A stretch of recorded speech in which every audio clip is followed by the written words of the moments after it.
अस्सलाम वालेकुम my YouTube family, कैसे हैं आप सब। उम्मीद करती हूँ आप सब खैरियत से होंगे और मैं भी बिल्कुल ठीक हूँ।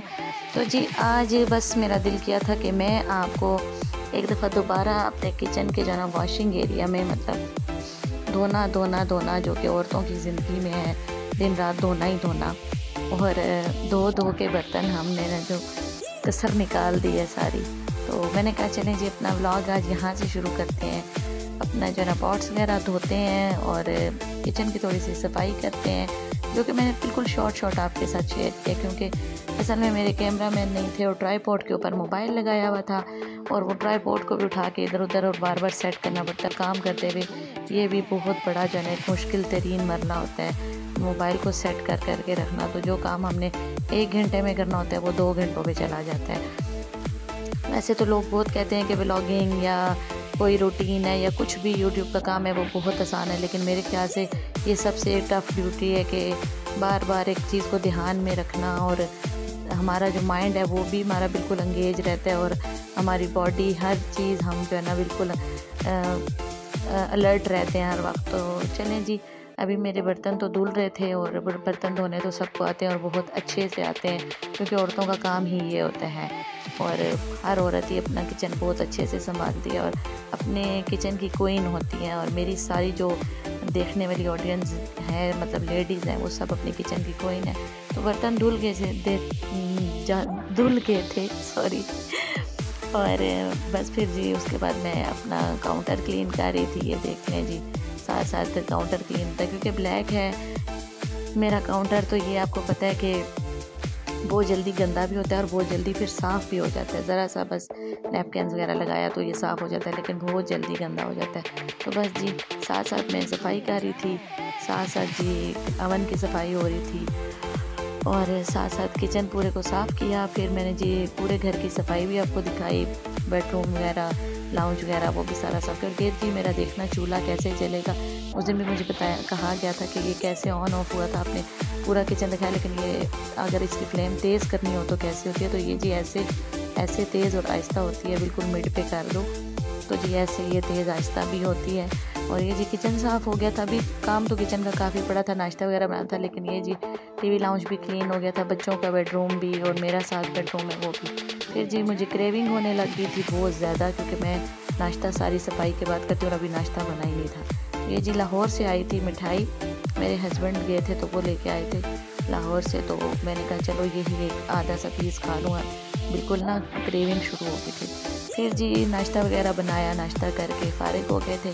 फिर जी हम आ गए थे अपने किचन में दोबारा, और आज मूड हो रहा था कढ़ी बनाने का। लस्सी बनी हुई थी मेरे पास पहले से, और उसमें मैंने जो है ना ये जो मेरे पास स्पून था ना, ये एक इसमें टेबल स्पून के हिसाब से 3 जाती हैं, तो ये मैंने 7 टेबल स्पून बेसन डाला और उसी में मैं नमक और सुर्ख मिर्च और हल्दी डाल देती हूँ और उसको अच्छे से बीट कर लेती हूँ। कभी बीटर से कर लेती हूँ और कभी हैंड विस्क से कर लेती हूँ। तो बस ये मैं प्याज डाल दिया, ऑयल डाल दिया। और आज जी मेरी तबीयत कुछ ख़राब है और कुछ नहीं बहुत ज़्यादा ख़राब हो रही है, तो जिसकी वजह से ना ये बिल्कुल मुझसे ना बोलना ही नहीं हो रहा।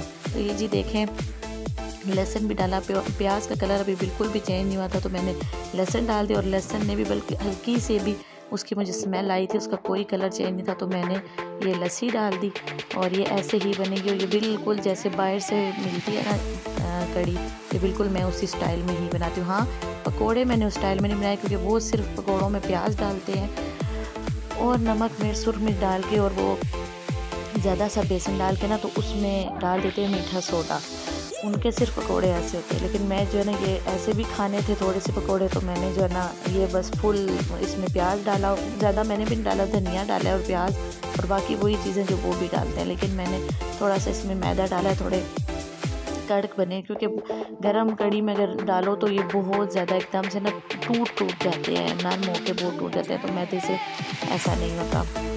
1 टेबल स्पून मैदा डाला है और तकरीबन 10 टेबल स्पून मैंने डाला है बेसन। और ये जो साथ गनाश बना था, मेरी बेटी ने आज ब्राउनीज़ बनाई थी और कहती गनाश आप बना के दें, उसने स्कूल लेके जाना था, ये पूरा केक ही 1 पाउंड का। तो मैंने कहा चलो मैं बना देती हूँ। मैं आपको अपनी सीलिंग दिखाती कि इतनी लाइटिंग होने की वजह से भी मेरे किचन में अंधेरा हो जाता है। जैसे ही अभी सर्दियों में ना दोपहर के 3 होते हैं, और गर्मियों में तो खैर 5 बजे के बाद ही ऐसा शुरू होता है या 6 बजे के बाद।